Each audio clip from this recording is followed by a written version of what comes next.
One more episode, guys, before we get on to the regular season for the Oakland Raiders here in Season 2 of the Oakland Raiders Connected Careers Mode Series. What's going on, guys? We're here today for Week 3 and Week 4 in the preseason. The Raiders are finishing up things here as the games don't count yet, but we're getting a look at some of these young rookies we drafted as this draft class shapes up, and we look ahead to the 2013 regular season. But of course, be sure to watch out for guys like A.J. Ray, Patrick Papagiannopoulos, Harvey Bernard, Anthony Knoll, and James Hester in this episode, as those guys are our main impact rookies and guys that have played well so far. A.J. Ray has been phenomenal, has definitely lived up to being a first-round pick. Remember, in the draft, we had traded down to the Minnesota Vikings, who won the Super Bowl, and picked A.J. Ray 32nd overall. I forget what receiver overall he was taken, but he has looked phenomenal so far.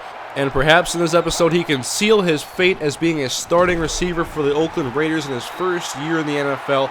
But of course you have to look ahead at his quarterback as well. Carson Palmer has struggled throughout the preseason so far with only a handful of series as he finds David Osbury on the outside on this throw, only for about 3 or 4 yards. And here's the graphic overlay. 5 yards total on the preseason so far. It has been ugly. There's been a lot of pressure given up on Carson Palmer. He's made some inaccurate passes, but he does find a nice pass here to get Brandon Myers for a first down, 13 yards ahead. So we just want the team to come together a little bit better than they have been so far in the preseason, but here's not helping.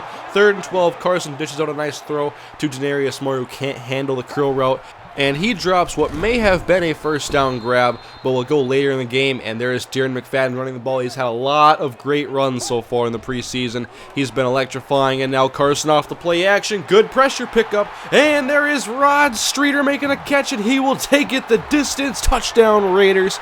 Rod Streeter, of course, is our leading receiver from 1 year ago.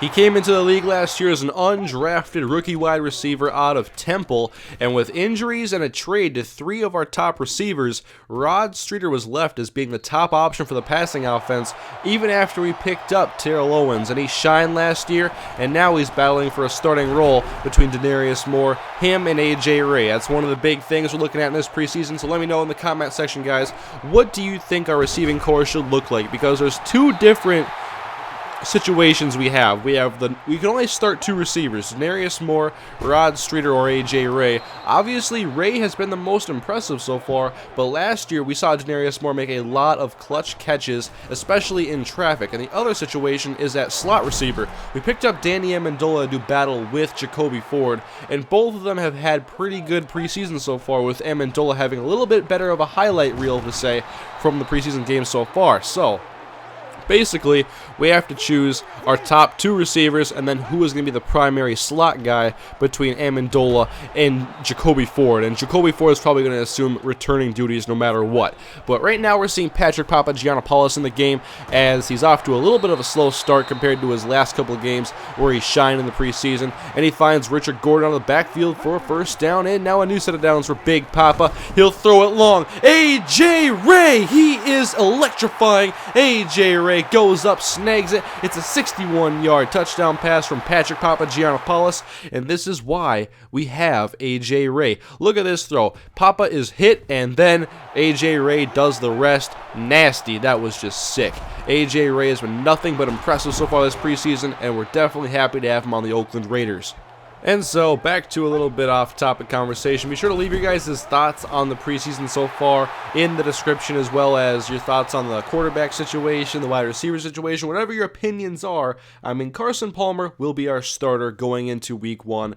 Big Papa isn't ready. Terrell Pryor's not the right guy. Right now, Carson Palmer is the starter until further notice. And here's another great catch by Danny Amendola. He's made a lot of good traffic catches, and that's one thing I really like about receivers, is when they can make catches in traffic and taking a hit doesn't bother them. And Patrick almost finds A.J. Ray again on the outside, but the rookie was unable to stay in bounds. It was a pretty good throw by A.J. Ray. And now we'll see a little bit of James Hester. Haven't shown much of the rookie linebacker yet in the preseason. He will play behind Miles Burris and Philip Wheeler for now. He'll be a main rotational guy, and he may get some snaps at defensive end. I think he has the skills to be a pass rusher. He has 99 hit power, and I know he can lay a smack down. And I only showed this punt return here because I laughed when it happened. Mike Mitchell trying to make this team, trying to impress the coaches, just goes up and steals a punt return and gets immediately tackled. Pretty funny. And so, anyways, guys, remember to leave your comments in the comment section below. Can't stress that enough, really. I like reading you guys' feedback. It's always really interesting to see you guys' take on different things, and not just saying who you think should start over another player, but there's a lot of really insightful comments that I read that I'm like, hey, that's a pretty damn good idea. So remember, guys, leave comments, and I'll get back to some play-by-play now. It's 17-3 now as we head to the second half with the Oakland Raiders. It's Papa Giannopoulos out of the shotgun, taking the second half over, as actually Terrell Pryor is hurt. And I have not signed another quarterback because I'd rather get Papa the snaps, and Terrell Pryor is going to be back in the regular season. And look at this pass to Jaron Kreiner. I did not think this was a play that he would make. He is likely the number 6 receiver or cut, depending on the roster as it shakes up. And he had both feet in bounds. A terrific catch by Jaron Kreiner, the second-year man out of the University of Arizona. And now Chris Ivory outside, a great block by Gordon. And there goes Chris Ivory to the end zone. A 50-yard pitch for a touchdown. And for a guy usually known for his power, it's nice to see him get outside and bust off the big one as he goes 50 yards for the score. And here's a little bit more of David Osbury, who's looked pretty good this preseason, having a good amount of catches, and he is the number 2 tight end behind Brandon Myers, and he actually has pretty much receiver size and speed, so I know he's a versatile guy who can see some time line up on the outside, but the main thing keeping him out of that role would be the fact that we have a decent group of receivers all the way down. Nobody really terrible, but we're looking for somebody to really stand out, and we're thinking maybe A.J. Ray could be that guy this year. And here is a failed attempt at trying to get Jaron Kreiner to make another play. And then the Raiders bust off the fake field goal. And with Big Papa as the quarterback, there's a roughing the quarterback penalty on Mark Barron. So the Raiders will keep this alive and now have 4 receivers out. And Papa will throw it to Darren Mcfadden, who it's always messed up in the preseason. The depth chart gets so jumbled. And usually default you have your running back playing like third receiver, and so you always have to edit your depth chart and make sure you have the guys that you actually want to play when the computer automatically substitutes. And look at this, is a beautiful throw by Big Papa, getting it over the linebacker's head as he had his back turned. That is a huge big time throw from Big Papa. And here's another one, the same thing pretty much to A.J. Ray, just a bigger version, and A.J. will take it for 6. A.J. Ray, he's a starter, he's not a backup.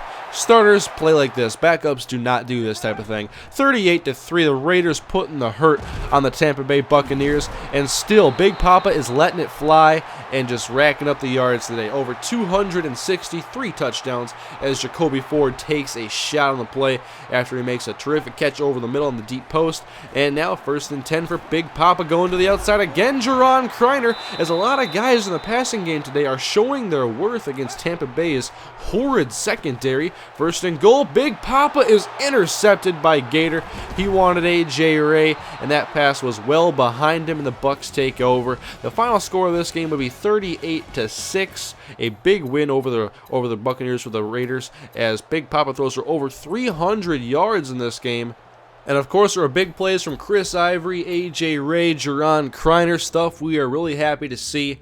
And here is one of the stories going around the NFL in this series. We have Devin Hester being released by the Chicago Bears. I believe now at this stage of his career he'd be 30 or 31 years old. And so he's available, and I was streaming at the time of this 4th game, and I let everybody see that. And of course, there was a lot of talk trying to get me to sign him. But guys, we have a young Jacoby Ford who has that type of return ability.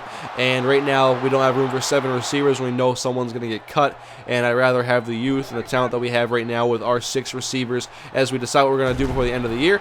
Or end of the preseason, I mean. And we're in this game now with the Atlanta Falcons to close out the preseason. The starters will play the first quarter as we have A.J. Ray in there, I believe, as well. He'll play alongside Carson Palmer, trying to get a little bit of chemistry going with the wily old vet.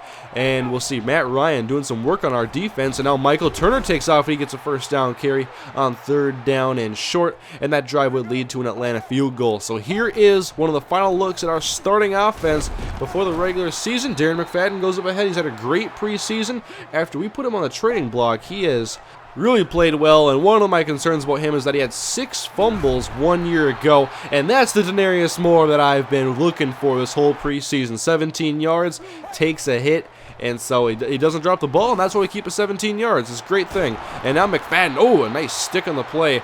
I couldn't see the number there. Maybe that was Sean Weatherspoon. I couldn't really see. But 3rd down 11 comes up now for Carson Palmer, spreading out the field and takes the snap from under center. And hit as he throws, and this pass is nearly picked off over the middle. And that one came out of Palmer's hand, not the way he had anticipated. So it's 3-3 now, as we also... I forgot about this. We have 2 kickers on the roster right now, Greg Zerline and Sebastian Janikowski. And the thing there is, Sebastian is a veteran, but his skills haven't deteriorated enough to warrant really replacing him. But you're always thinking about replacing a veteran like that, whom you know could be any year away from retiring and calling it quits. As here is James Hester coming through and getting a sack, as now Dominique Davis, the undrafted quarterback from last year out of ECU, which you may remember from my Vikings franchise, and now with this 3-3 game, we hit Richard Gordon out of the backfield. Nice throw from Big Papa. He'll be playing the rest of this game, as there are only 2 healthy quarterbacks on the roster, and we're certainly not going to throw a kicker out there. So Big Papa, we are getting an excellent look at his skill set and his ability so far as a rookie, drafted in the 6th round out of Georgia.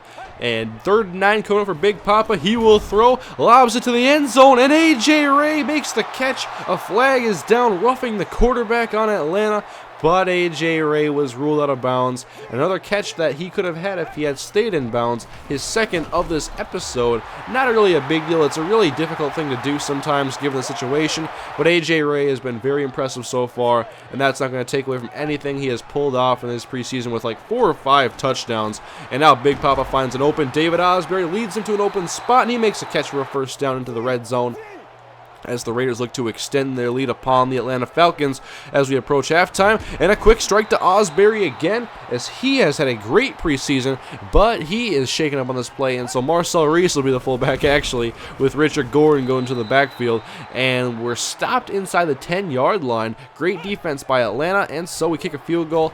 And we'll put our defense out there to hopefully close out the first half with no more damage, as Harry Douglas almost makes a deep catch on the left side. Double covered on the play by Will Hill, and I believe Anthony Knoll as well, or it was Harvey Bernard. I have to learn my numbers to make sure I'm ready for the regular season. And here is Jaron Kreiner once again. He is battling for a roster spot as well. I mean, we have depth at certain areas, and receiver is always one that I've really loaded up on in the past. And Kreiner has actually played well for a 6th receiver. He didn't play much in year 1. He maybe had a handful of catches, and I don't know. I think he played behind Duke Calhoun for most of the season, and Duke really did not make the most of his opportunities. That's part of why he was not re-signed. So we're with 6 receivers right now with the acquisition of Danny Amendola just a little bit ago, and we may go into the season with 6 wideouts. Dominique Davis now on 3rd down. He goes down, sacked by Tommy Kelly. Getting in there, a starter in the 3rd quarter of the 4th preseason game. That's the kind of wacky stuff that can really mess things up in the preseason. And here is Papagiannopoulos. That throw was not intended for the tight end. That was intended for A.J. Ray. Trying to get him a few extra catches to close off the preseason, as he hasn't caught a pass until now for 9 yards. And a new set of downs to the 27. Play action for Big Papa under pressure. And look at the back shoulder throw. That is a huge throw by Big Papa. A back shoulder curl, a deep one at that, about 12-15 yards. As he was being hit, that was beautiful. And then Papa to the end zone. One more time, guys. Just one more time to A.J. Ray. How good has he been? A.J. Ray is a starter. You guys can choose between Rod Streeter and Denarius Moore, because nobody's putting that guy on the bench in this series right now. And for the final play, or one of the final plays of the preseason, we will show you Harvey Bernard scooping up a fumble off of a hit by Mike Mitchell, lighting up Harry Douglas, and that's the way this would end. Here's one more look at it. Mike Mitchell coming in and just decks Harry Douglas, and Harvey Bernard picks up the fumble. So that is the end of the preseason, guys. We go 3-1 with 3 pretty dominant wins overall. Patrick Papagiannopoulos played very well throughout the preseason, and he was definitely one of our MVPs. I'd say our top 3 players in this preseason had to have been Danny Amendola, A.J. Ray, and Patrick Papagiannopoulos. And that's not taken away from anybody on the defense, but the offense really showcased themselves, especially the backups in this series. So anyways, guys, remember to leave your feedback in the comment section. I've said that about 50 times in this commentary. And now for the final cuts, we'll drop Von Miatoga. And at corner, we're going to actually drop Chris Houston. Now, you may look at his overall and say, what are you doing, Hurricane? What are you doing? I know what I'm doing. I got 2 young guys in there that were very good in the preseason. I'm more than comfortable getting them early playing time in their career alongside Pat Lee, who played well last year. And so Chris Houston, I'm not going to have him as a 4th corner. I want my rookies to play. They're ready to go. I want to get them the experience. So here's a look at the schedule, guys. One thing of note is that we play the entire NFC North this year, including a 3-game-in-a-row stretch as we approach the end of the year. And here are some of the headlines from the preseason. You'll see that Devin Hester was actually picked up by the New Orleans Saints. Right here, a 1-year deal for $4.2 million for a 30 or 31-year-old kick returner slash part-time receiver, I guess. So here's a few more stories actually.